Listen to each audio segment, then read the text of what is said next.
Hey guys, welcome back to my weekly videos. As you can see, I'm not in the normal spot that I film. I just wanted to sit on my floor today and film on an iPhone with my headphones in. And the reason why is because today I'm going to be sharing a really special story that I have never verbally explained to anyone before. And so just bear with me as I do that, and also bear with the lighting that will most likely be continuously changing throughout this video. So the story that I wanted to share with you guys today is my testimony of how I became a born-again Christian and how my relationship with God and with Jesus completely changed my life. That is an understatement, and all of the credit to him of why I am the way that I am now. So to give you some background about where I kind of came from religiously before this, is that I was born into a Christian home. Both of my parents were born again Christians, still are born again Christians. My dad actually had a radical transformation. He became a Christian for the first time in his life when he was 36 years old. And he has this incredible story that I would love for him to share one time. I think I'm just gonna put him on my channel just to share his story because it's that good. But yes, I was born into a Christian home, but I did not go to church from when I was 3 years old until I was almost 18 years old. So my parents and my family, they did not walk away from their relationship with God, but they were not attending church for personal reasons. So the reason I share this is to kind of have you understand that aside from my parents' influence, I did not grow up as a Christian, if that makes sense. I grew up in a very worldly way. I don't remember thinking that much about God when I was young. I think I just always knew, like in my head, I didn't feel the love, but I knew in my head, I guess, that God existed and that he loved me, but I didn't have any relationship with him or really think about it too much or understand it. So when my parents started going back to church, I eventually joined them. So I was 17 turning 18, and I don't feel like I was attending church for the right reasons. It was just kind of something that I felt like I should do, but I didn't really feel like I was necessarily getting anything out of it. So I would say that when I was in grade 12, that was the first time in my life that I started to realize how real God was. But again, I was not seeking God. I was not trying to have a relationship with him. I didn't even really understand that I needed to have a relationship with him. I kind of thought, to be honest, that God was kind of just there to help me and give me things, essentially. So I remember seeing a lot of signs when I was in grade 12. Like there was a lot of signs that he was guiding my life. I wasn't really making my own decisions when it came to big decisions, like where I was going to go to school or what I was going to go to school for. I remember unconsciously making decisions because the signs were so clear of what I was supposed to do. And then that summer, so this was 2010, that summer that I turned 18, I remember really realizing how real he was, but consciously choosing to not follow him. So it's not that I was rebelling against him in a malicious way. I just remember that I wanted to do my own thing, and I felt that if I followed God, I would have to change my lifestyle and like stop dating and stop drinking and stop doing whatever I wanted, because again, I kind of did whatever I wanted up until that point. So I actually remember praying to God and saying, like,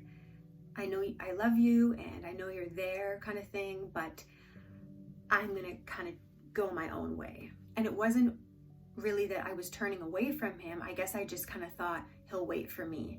So from that point onwards, from 2010 until 2017, there wasn't much that changed in my faith. I remember working at a Christian organization for a little while, and I became really turned off of Christians and of Christianity, not of God. I never felt mad at God. I never felt that God ever tried to push me. I never felt that he tried to invade my life, because he doesn't do that. He's patient, because love is patient and it waits.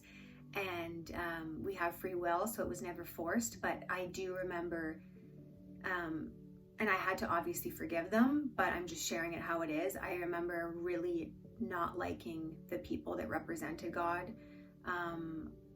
I didn't have like a positive experience with a lot of Christians, especially in that organization. But I mean, honestly, I was just wiling out on my own, like on the side on the weekends and stuff like that. And some people in the organization knew, and I felt were really judging me for the lifestyle that I lived. So that was that. I mean, I knew that not all Christians were like that, but I did have an experience with some that were like that. And so that was kind of enough for me to feel like I don't want to live that type of lifestyle. I don't want to be judgmental, because I knew what it felt like to be judged. So that was that. And so when I turned 21 years old, I remember kind of hitting like my rock bottom, without going into too much detail, just because I've shared it in videos before. Honestly, just my whole life, I had amazing parents, but I always struggled with my emotions and my mental health since as early as I could remember. I just remember being a kid and always being very, very sad and overwhelmed. So I won't get into too much detail about that, but basically I just had an extremely low self-esteem, low image, social anxiety. I had a long history of engaging in self-harm, engaging in destructive behavior, having extremely dark thoughts about just not wanting to exist at all. I was obsessed with appearance and like trying to look perfect. And it's not that I was vain and thought that I was so pretty. It was actually the opposite. I always thought that I will never be good enough. I will never be pretty enough. And because of the way that I viewed myself, I attracted really unhealthy relationships, but I was also extremely unhealthy. Basically, to sum it up, I had a very long history of trying to find my identity and my happiness in boyfriends, trying to perfect myself physically. I've shared in a video before that I had plastic surgery where I had implants and my ears pinned back at the time. And I wanted to do a bunch of other things that I didn't end up having the money for at the time. Again, I was 20, 21. I don't really know how to explain this, but I just remember feeling like I didn't deserve to be treated well. So I would like sabotage relationships. Sorry guys, I'm just gonna keep moving with the light here. As I didn't know this at the time, but I had realized that subconsciously I wanted drama, I wanted abuse, I wanted self-harm, I wanted destruction, I wanted these things. And so that's when I got really into self-development and self-help. And I really believe that God provided me with this tool to be able to start working on a lot of things, handling my emotions better, working on boundaries with other people, identifying root issues. So from when I was 21 years old until I was 25 years old, I was 100% immersed in self-development, not in faith, just in self-development. And again, I love self-development. I think that it's an awesome tool. I still use it, of course, as a life coach. It's extremely important. But I guess what I could say is that it could only do so much, and there were still a lot of missing pieces. So as I got more and more into self-development, I started getting into new age-ish kind of stuff, with the affirmations and manifestations, and really just believing that essentially I get to control my life. And I would still pray to God. I would ask him for the things that I had planned for my life. I basically was planning my own destiny and asking for his assistance and support in helping bring those things together / the universe. And the year of 2017, which was only 3 years ago at this time, when I was turning 25, I would say that was the year that I was the furthest away from God and the most into the new age kind of thing. And I would never say that I was a malicious person, so I don't want to pretend that I was a malicious or a selfish person, but that year of 2017 was definitely the most selfish year of my life. And I'm not blaming anyone, but with the type of stuff I was reading and the influences that I had around me, I just really started to throw away any type of basic morals that I had ever had. I started to have the mentality that I kind of started to become a bit obsessed with money and success and just being a free spirit, meaning that If I wanted to have multiple boyfriends, I could have multiple boyfriends if that's what served me. So I started focusing on what is going to make me happy, even if it's going to inconvenience or hurt other people, because it is about me and my success and my happiness and my peace and all of those things. And again, not that this was anyone's fault, but I just remember a lot of the influences around me reinforcing that it's okay to cheat on your spouse if that's what you feel is right and that's what is going to make you happy. So I was really into experimenting, and I kind of just felt like my own God, I guess you could say. I really started to feel very, very powerful, and I kind of feel like I started to play with danger a little bit more. I really started to feel, I guess, invincible. So I went to India that year and I lived there for 5 months for modeling. And when I was there, I just feel like that's when a lot of the recklessness kind of began. And that's when I was diving more into the manifestations and the new age stuff. And again, I don't want to make it sound like I was a bad person, or even if whoever does these things is a bad person, but I just want to share with you guys where I was just 3 years ago. So honestly, the types of things that I would do, I just remember, like, again, saying these things out loud. It's like, what are you thinking? But I would hitchhike in the middle of the night drunk in India. All I cared about was partying and drinking and whatever else. And my goal at that time in that year was that all I wanted to do was travel from country to country for modeling.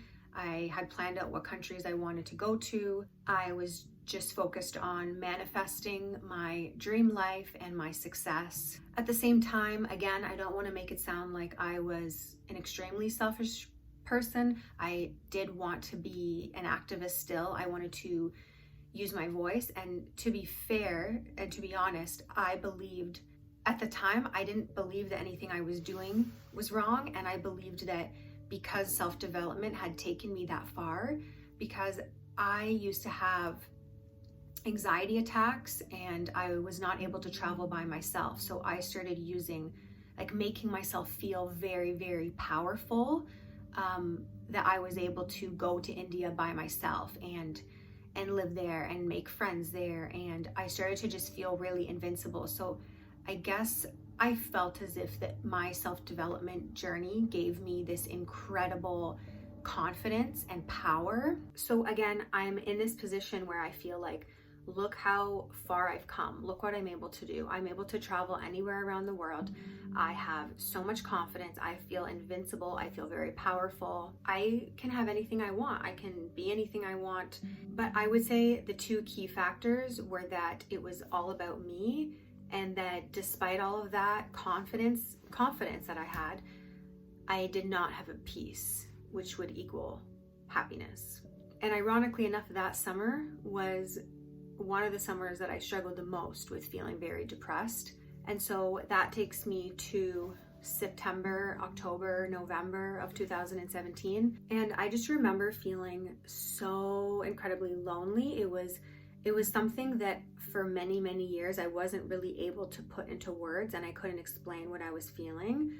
And I remember reaching out to someone who was not the right person to reach out to, and trying to explain how lonely I felt and how much I just felt like there wasn't a single soul in the whole world who could understand me. And I was still grasping at relationships and trying to fill my life with boyfriends or hookups or just things like that would make me feel like I had a connection with someone valuable and I guess loved. At the end of the day, it made me feel loved. So then what happened next was really interesting. It was December of 2017, just a month after I had been experiencing all of this, and my parents got a prophetic word from someone. So a prophetic word is when someone hears from God and they relay the message to you.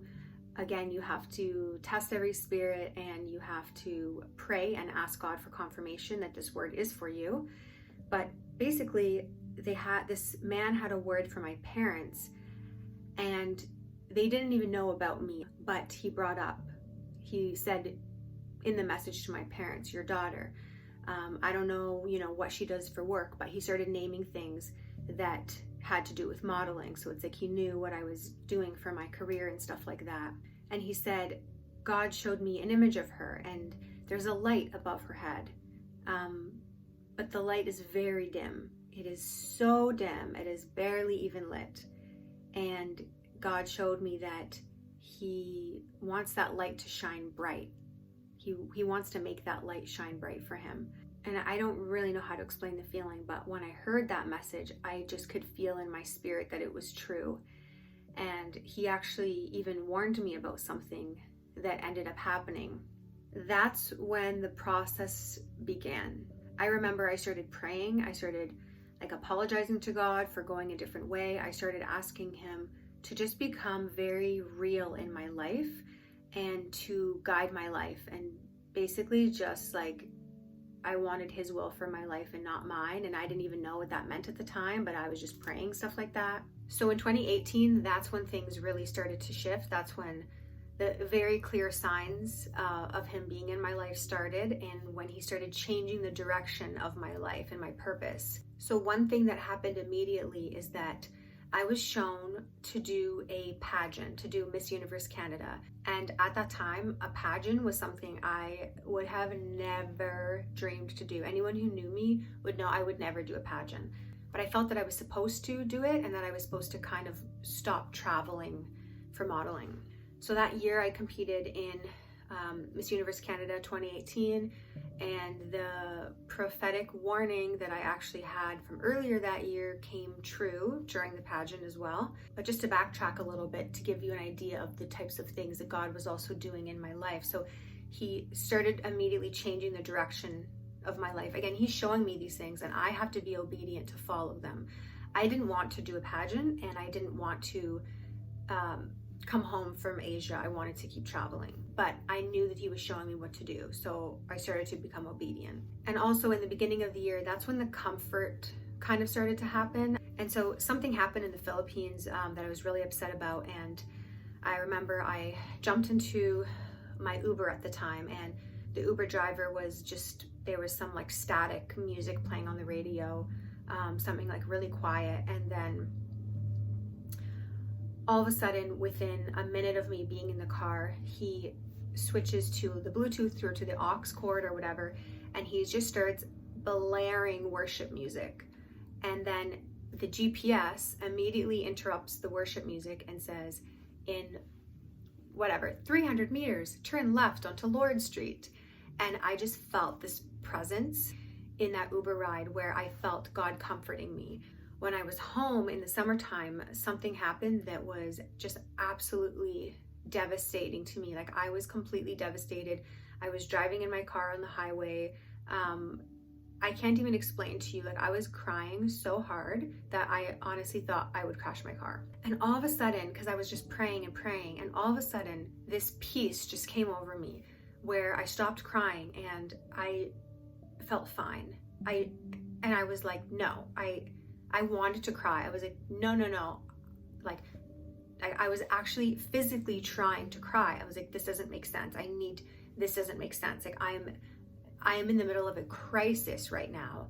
I can't even breathe from crying so hard. I need to I need to continue crying. I need to continue being upset about this. And I would try, but I couldn't cry. I physically couldn't cry, and no tears were coming out, and I felt peaceful. And I was like, what is going on here? I know now that it's that peace that he promises us, a peace that surpasses all understanding. And so from that point onwards, I just remember, even in general, I just wasn't able to cry anymore when things were upsetting. Not in a way that I was suppressing it, in a way that he was just always comforting me before I could get that upset. And I would cry a lot of tears of gratitude and happiness. And I had never understood in my whole life how people cried of happiness. I was like, that's not even a thing. Who cries of happiness?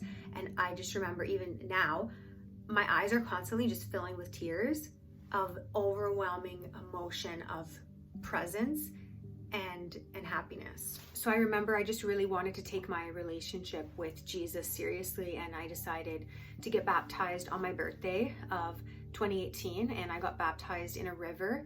And I wouldn't say that things changed immediately. Again, a lot of people have these drastic changes.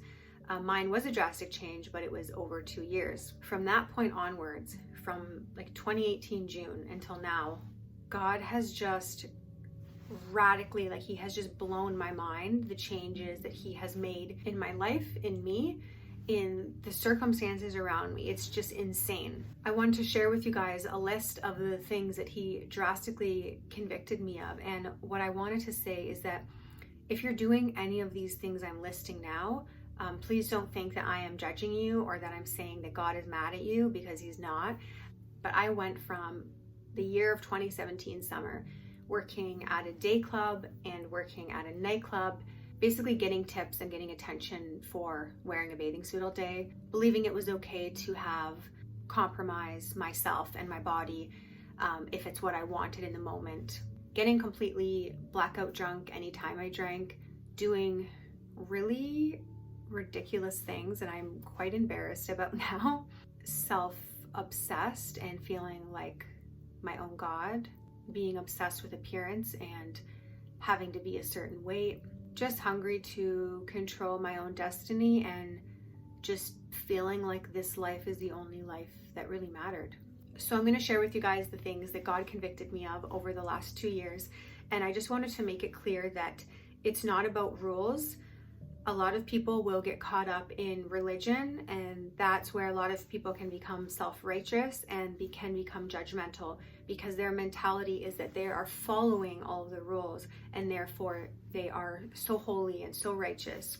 Whereas the reason why I stopped doing the things that I'm doing is not because I chose to, but because God changed my heart and he made me not want those things anymore. God can take away addictions just like that. He can just transform your heart. And so that's what I wanted to share right now, the things that I was convicted of, and not that I do out of my own willpower and out of my own strength. So over these 2 years, from focusing solely on modeling, and yes, again, I wanted to do work in activism, but again, it was all about self-serving and making myself look good at the end of the day. I went from focused on modeling to I ended up, and again, that's not a bad industry, it's just not what I was called to do for my ultimate purpose. And so I stopped traveling for modeling. I left my modeling industry. He showed me, and he's still showing me, but he showed me what my purpose in life was. And I got my certification as a life coach, and I opened up my life coaching company, Now Bloom, and now I'm starting to get into ministry more. So in 2 years, that was just the purpose that was changed. He took away my desire to drink anymore or to get drunk anymore. Maybe I'll have a glass of wine once every 2 months or once every 4 months or something like that. And it's not about the glass of wine. It's just about the fact that he took away the desire for me to feel that I had to drink and get plastered anymore.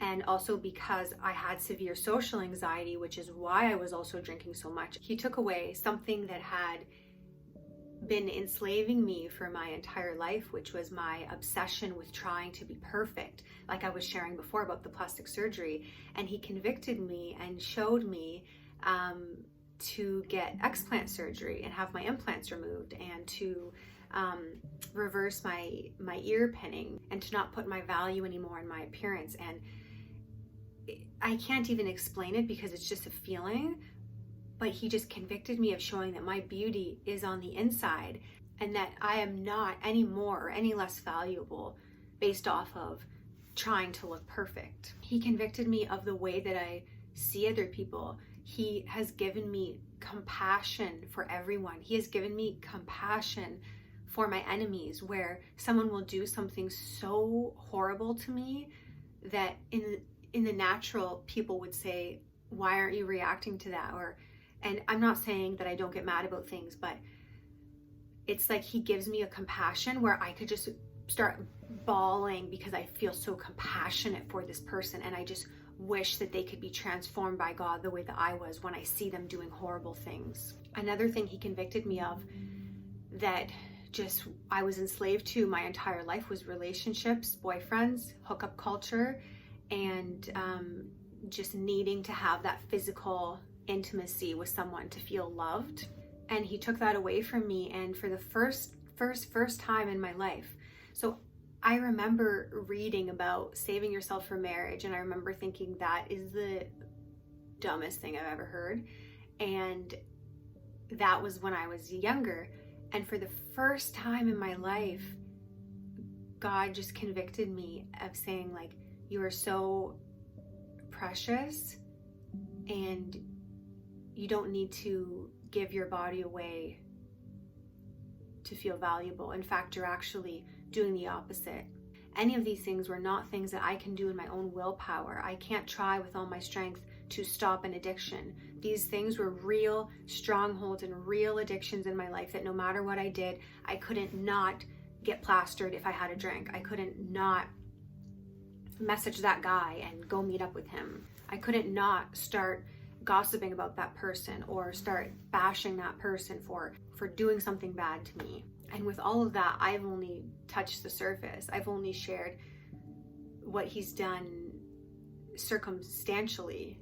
I can't even explain the peace that he's given me, that he's taken away my worries for the future, that he's shown me the purpose of why we're here on this earth in the first place, that he's helped me to love others well, just see the world differently. I'm full of gratitude. I feel that he loves me. He shows up and he defends me and he fights for me and he protects me. Something that I would love for people to hear is that I'm so sorry for the bad experiences that you've had from people who claimed to have represented God. What I want people to know is that Jesus is not who you think he is. He is not mad. He is not cruel. He is not condemning. He is full of love, and he loves every single one of us. It doesn't matter how far we've strayed. It actually doesn't matter what we've done. It even says in the Bible that God redeems murderers. God redeems people who have done things that are completely unthinkable. So if you're listening to this video and you're thinking that based off of something that you did, that you are not worthy of God, he wants to redeem all of his children. Jesus is not the church. He's not confined to a building. You don't have to go somewhere to find him. He's right here. He's everywhere. And I would say that the reason why God was able to transform my life the way that he did was two reasons. The first reason was seeking him and praying and saying, God, if you're real, just show yourself to me. Just become very real in my life, and just being persistent with that. And the second one was being obedient and listening to what he told me to do. I didn't want to do a pageant, but he showed me why that was so crucial for me to do. He helped me to let go of things like my condo, to sell my condo that I was gripping on so tightly to. And he worked it out even better than I could have imagined, because I just listened to him. Because he showed me that modeling and traveling all over the world wasn't going to be the answer for me.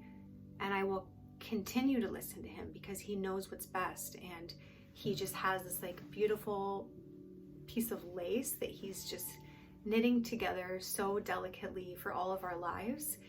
And he gives us free will so we can make whatever decision we want.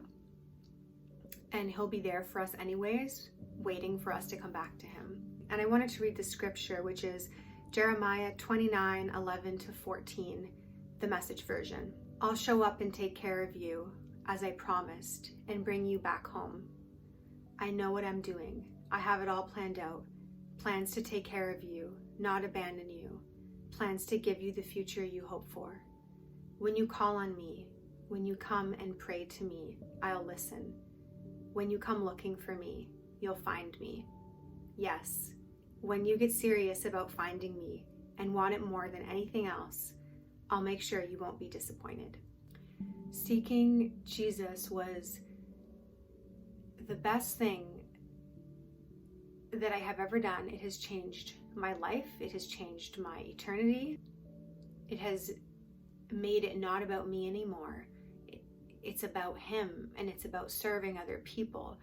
And he's given me such a peace and such a joy, and that my happiness is not dependent anymore on circumstances. I used to run from entertainment to adventure to the next thing, the next party, the next modeling contract, the next high that was going to feel like it filled me, the next relationship, the next hookup. And it left me empty every single time. And I just wanted to finish with this last quote here. And he said to me, "Daughter, you are in the desert, but I will send rain. There is aching, there is wandering, but my love will come in rushing. You'll be swept up in waves of grace, and you have no idea just how far I'm going to carry you."